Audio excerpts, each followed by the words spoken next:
Bismillahirrahmanirrahim. Assalamualaikum warahmatullahi wabarakatuh.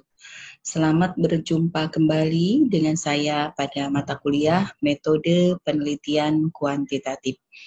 Baiklah, kesempatan ini kita akan berbicara tentang macam-macam metode penelitian kuantitatif. Apa saja ciri dari kuantitatif riset atau metode penelitian kuantitatif ini? Beberapa pertemuan lalu saya sudah menyampaikan dan kali ini ingin mengulas kembali sebelum membahas lebih jauh tentang penelitian kuantitatif dan perbedaannya dengan penelitian kualitatif.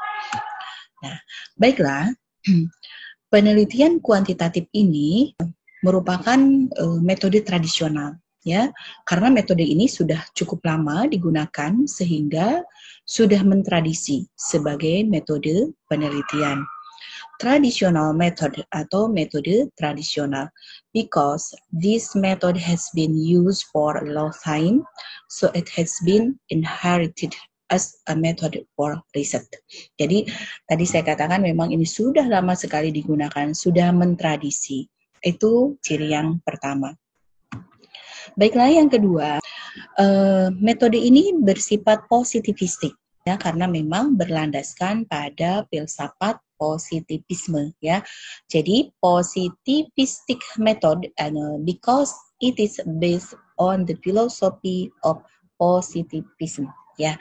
Itulah jadi dua hal yang berkaitan dengan ciri-ciri pada metode kuantitatif. Selanjutnya adalah metode kuantitatif ini adalah metode ilmiah atau memenuhi kaidah-kaidah ilmiah, yaitu bersifat konkret, empiris, objektif, terukur, rasional, dan sistematik. Jadi, scientific method because it meets the scientific principle of concrete and empirical, objective, measurable, rational, and systematic. Nah, jadi tadi ya, selain konkret, empiris, objektif, terukur, rasional, dan sistematik.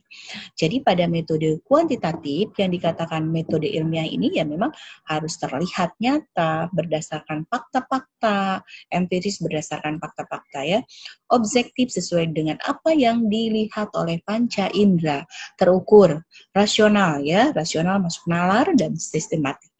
Baiklah, selanjutnya metode discovery. Metode discovery ini karena memang dengan metode ini dapat ditemukan dan dikembangkan berbagai iptek baru. Jadi, discovery method because with this method can be found and developed and variety of new science and technology. Jadi, itu dengan metode ini ditemukan ya dan dapat dikembangkan berbagai iptek baru. Baik, selanjutnya metode kuantitatif ini dikatakan metode kuantitatif ini adalah karena data penelitian berupa angka-angka dan analisisnya menggunakan statistik. Jadi kalau ada perhitungan matematik, ada analisis statistik, itu sudah pasti penelitian itu adalah dengan menggunakan metode kuantitatif. Jadi quantitative method itu because the research data in the form of numbers and analysis using statistic. Ya, itu di situ menggunakan apa yang ada di dalam analisis-analisisnya berdasarkan pada analisis yang menggunakan statistik. Baiklah, selanjutnya karakteristik penelitian kuantitatif menggunakan pola pikir deduktif. Deduktif itu dari yang bersifat umum mengerucut kepada yang bersifat khusus ya, rasional empiris atau top down ya. Nah, kemudian memahami suatu fenomena dengan cara menggunakan konsep-konsep yang umum untuk menjelaskan fenomena-fenomena tersebut yang bersifat khusus ya. Jadi berbeda dengan penelitian yang bersifat kualitatif. Kualitatif itu bersifat induktif ya. Kalau karakteristik dari kuantitatif adalah deduktif. Baik, selanjutnya logika yang dipakai adalah logika positivistik. Tadi sudah saya jelaskan. Dan menghindari hal-hal yang bersifat subjektif. Karena memang karakteristik dari penelitian kuantitatif adalah bersifat objektif ya, yang ada pada salah satu ciri-ciri pada metode ilmiah. Oke, berikutnya adalah proses penelitian mengikuti prosedur yang telah direncanakan. Lalu tujuan dari penelitian kuantitatif adalah untuk menyusun ilmu nomotetik, yaitu ilmu yang berupaya membuat hukum dan generalisasi. Oke, selanjutnya mari kita lihat tentang penelitian kuantitatif ini ditinjau dari karakteristiknya. Nah, subjek yang diteliti, data yang dikumpulkan, dan sumber data yang dibutuhkan, serta alat pengumpul data yang dipakai sesuai dengan apa yang telah direncanakan sebelumnya. Lalu, pengumpulan data dilakukan melalui pengukuran dengan alat yang objektif dan baku. Selanjutnya, melibatkan perhitungan angka dan kuantifikasi data. Tadi saya sudah sampaikan, pasti ada angka-angka, matematik, dan analisis data berdasarkan statistik. Ya, oke. Berikutnya adalah peneliti menempatkan diri secara terpisah dengan objek penelitian. Dalam arti, dirinya tidak terlibat secara emosional dengan subjek penelitian. Ya, nah berikutnya adalah karakteristik penelitian kuantitatif adalah analisis data dilakukan setelah semua data terkumpul. Nah, kemudian yang kedua, peneliti dituntut memahami teknik-teknik statistik. Nah, ini salah satu cara orang kalau memutuskan metode kuantitatif yang dipilih harus menguasai bagaimana analisis statistiknya. Ya. Selanjutnya, hasil penelitian berupa generalisasi dan prediksi, lepas dari konteks waktu dan situasi. Oke, selanjutnya adalah penelitian jenis kuantitatif disebut juga sebagai penelitian ilmiah, ya. Nah, jadi itulah beberapa hal terkait dengan penelitian kuantitatif. Lalu saya sampaikan asumsi dari penelitian kuantitatif apa saja. Pertama, asumsi ontologis, menunjuk ya pada objek ilmu baik material maupun formil. Lalu kedua, asumsi epistemologis. Dimaksudkan metode yang digunakan suatu ilmu ya dalam upaya memperoleh pengetahuan yang benar sebagai hasanah ilmu yang bersangkutan ya. Lalu asumsi aksiologis dimaksudkan nilai atau value atau kemanfaatan ilmu di dalam kehidupan manusia.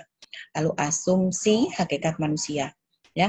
Pada prinsipnya manusia diatur oleh pola universal, sehingga karakteristik dan subjektivitas individu tidak diperhatikan. Lalu prosedur penelitian kuantitatif, ini pertama adalah identifikasi masalah, baru studi literatur, lalu pengembangan kerangka konsep, identifikasi dan definisi variabel, hipotesis, dan pertanyaan penelitian. Lalu pengembangan desain penelitian, lalu teknik sampling, pengumpulan data dan kuantifikasi data, serta analisis data. Baiklah, selanjutnya intervensi dan komunikasi hasil penelitian. Itulah ya prosedur penelitian kuantitatif. Selanjutnya, perbedaan metode kuantitatif dan kualitatif itu apa saja? Mari kita identifikasi. Aspek yang membedakan antara kuantitatif dan kualitatif, pertama kita lihat dari kejelasan unsur. Penelitian kuantitatif ini tujuan pendekatan subjek, sampel, sumber data ini sudah mantap dan dirinci sejak awal. Penelitian kualitatif, subjek, sampel, sumber data tidak mantap dan rinci. Masih fleksibel, timbul dan berkembangnya sambil jalan, ya, emergen. Ya. Kedua, kita lihat langkah penelitiannya. Langkah penelitiannya di penelitian kuantitatif ini segala sesuatu yang direncanakan sampai matang ketika persiapan disusun. Nah, bagaimana dengan kualitatif? Baru diketahui dengan mantap dan jelas setelah penelitian itu selesai. Nah, kemudian bagaimana dengan aspek yang membedakan dari aspek hipotesis? Penelitian kuantitatif mengajukan hipotesis yang akan diuji dalam penelitian. Yang kedua, hipotesis menentukan hasil yang diramalkan. Nah, sedangkan pada penelitian kualitatif tidak menggunakan hipotesis sebelumnya, tetapi dapat lahir ya selama penelitian itu berlangsung, jadi bersifat tentatif ya. Oke, selanjutnya adalah aspek yang membedakan dari sisi desain. Penelitian kuantitatif dalam desain jelas langkah-langkahnya, ya, kemudian hasil yang diharapkan. Penelitian kualitatif, desain penelitiannya adalah fleksibel dengan langkah dan hasil yang tidak dapat dipastikan sebelumnya. Oke. Lalu berikutnya adalah pengumpulan data. Kegiatan dalam pengumpulan data memungkinkan untuk diwakilkan. Itu di kuantitatif. Kalau kualitatif, kegiatan pengumpulan data selalu harus dilakukan oleh peneliti. Makanya metodenya, instrumennya juga berbeda kan. Nah, analisis data dilakukan sesudah semua data terkumpul. Kalau kualitatif boleh bersama-sama pada saat pengumpulan data dilakukan, ya. Oke, itulah beberapa hal yang membedakan penelitian kuantitatif dan kualitatif. Mari kita lanjutkan dengan macam-macam metode penelitian kuantitatif, ya. Metode pertama adalah metode deskriptif, kemudian metode komparatif membedakan, metode korelasi mencari hubungan, metode survei, ex post facto, lalu metode eksperimen, lalu metode eksperimen ini pre-eksperimen, lalu true eksperimen, lalu quasi eksperimen. Kemudian metode subjek tunggal, ya. Nah, berikutnya adalah metode deskriptif. Apa arti dari metode deskriptif ini? Ini merupakan penelitian yang tujuan menjelaskan fenomena yang ada tentunya ya, dengan menggunakan angka-angka untuk mencandarkan karakteristik individu atau kelompok. Kemudian penelitian ini menilai sifat ya dari kondisi-kondisi yang tampak. Kemudian tujuannya dalam penelitian ini dibatasi untuk menggambarkan karakteristik sesuatu sebagaimana adanya. Nah, penelitian ini sangat penting sebagai studi pendahuluan bagi peneliti lain atau peneliti-peneliti selanjutnya. Oke, selanjutnya metode deskriptif cenderung menggunakan satu variabel di dalam operasionalisasinya, kemudian tidak menutup kemungkinan menggunakan dua variabel atau lebih, tetapi tidak untuk dihubungkan, tidak untuk dibandingkan atau dicari sebab akibat. Kemudian selanjutnya adalah analisis data diarahkan pada pencarian mean, persentase, atau modus. Ya, oke. Selanjutnya kegiatan data dimungkinkan untuk diwakilkan. Lalu analisis data dilakukan sesudah semua data terkumpul. Nah, itu metode penelitian deskriptif ya. Oke, metode komparatif ya, metode komparatif ini membedakan. Jadi digunakan di dalam melakukan penelitian yang mengarah untuk diketahui apakah dua variabel terdapat perbedaan di dalam suatu aspek yang sedang diteliti. Selanjutnya, di dalam penelitian tidak terjadi manipulasi dari peneliti ya, sehingga datanya benar-benar akurat. Kemudian selanjutnya, penelitian dilakukan ya sealami mungkin dengan melakukan pengumpulan data dengan suatu perintah ya.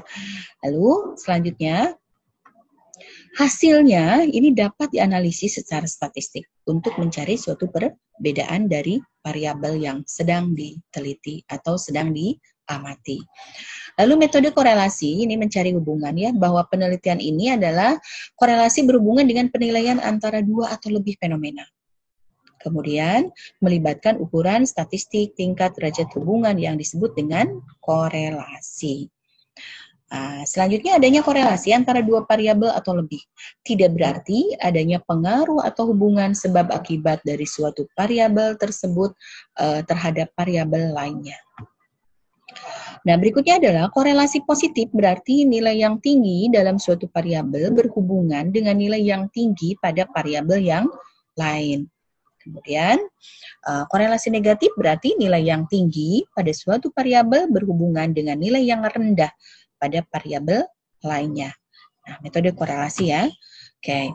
Selanjutnya, metode korelasi ini menghubungkan dua variabel atau lebih. Lalu, besarnya hubungan didasarkan pada koefisien korelasi.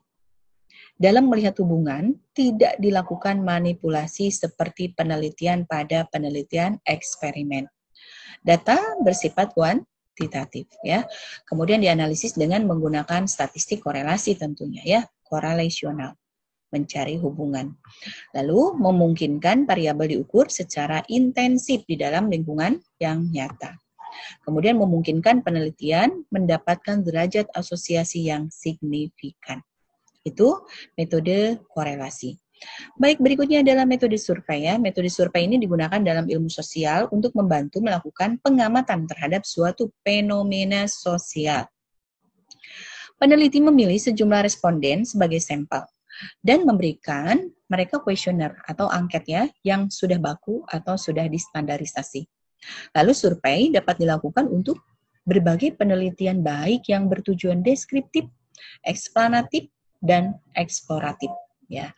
Selanjutnya, survei deskriptif ini berupa menjelaskan atau mencatat kondisi atau sikap untuk menjelaskan apa yang ada saat ini.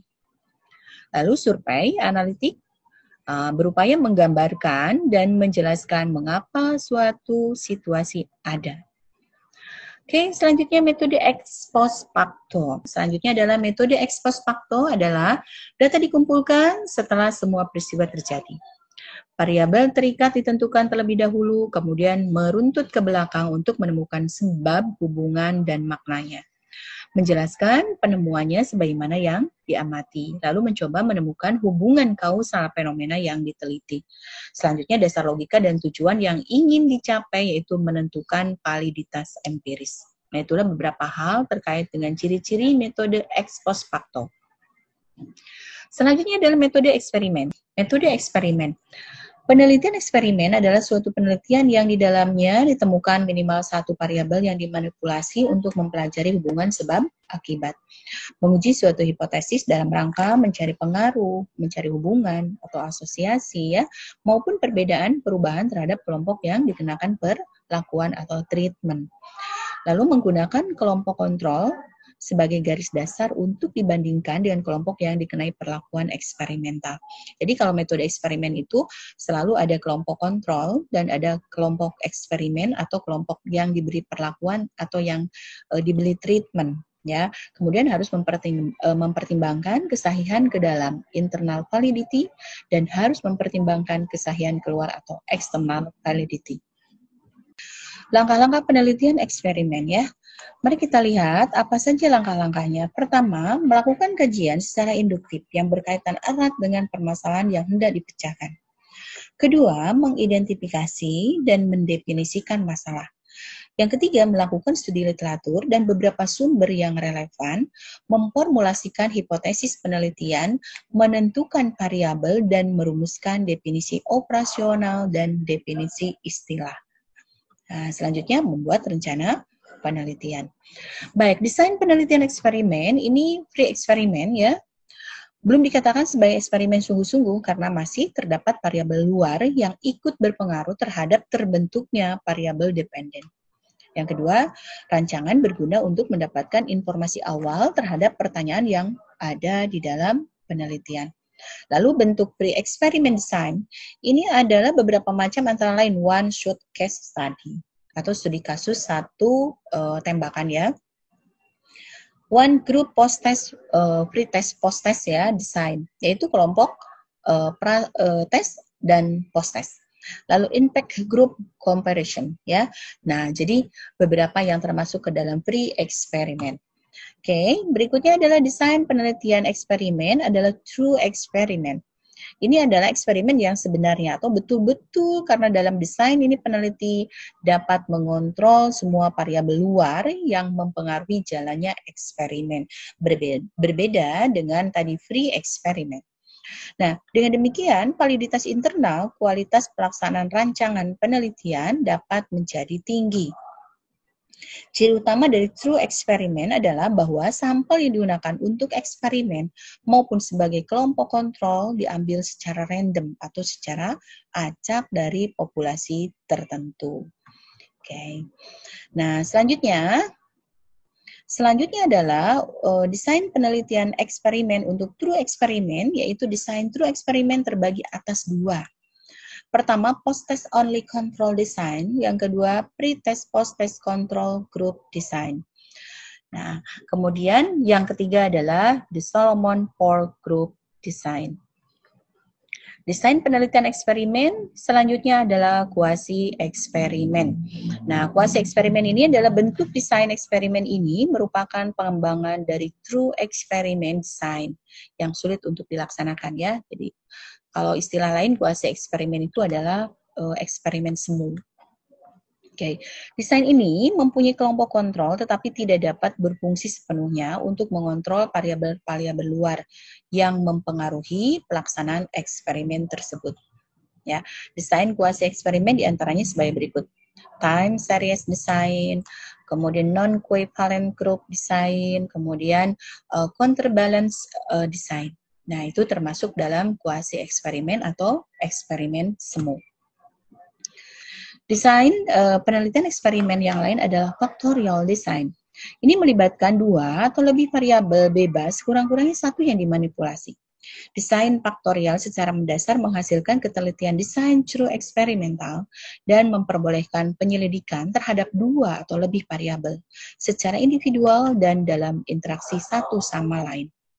Tujuan dari desain ini adalah untuk menentukan efek suatu variabel eksperimental dapat digeneralisasikan lewat semua level dari suatu variabel kontrol atau efek suatu variabel eksperimen tersebut, khususnya untuk level khusus dari variabel kontrol. Nah, itulah beberapa hal terkait dengan macam-macam penelitian. Tapi tentu saja tidak sampai di sini, karena nanti juga akan ketemu dengan penjelasan-penjelasan secara spesifik dari setiap macam-macam penelitian kuantitatif tadi. Terima kasih atas perhatiannya, semoga bermanfaat. Wabillahi taufiq wal hidayah. Wassalamualaikum warahmatullahi wabarakatuh.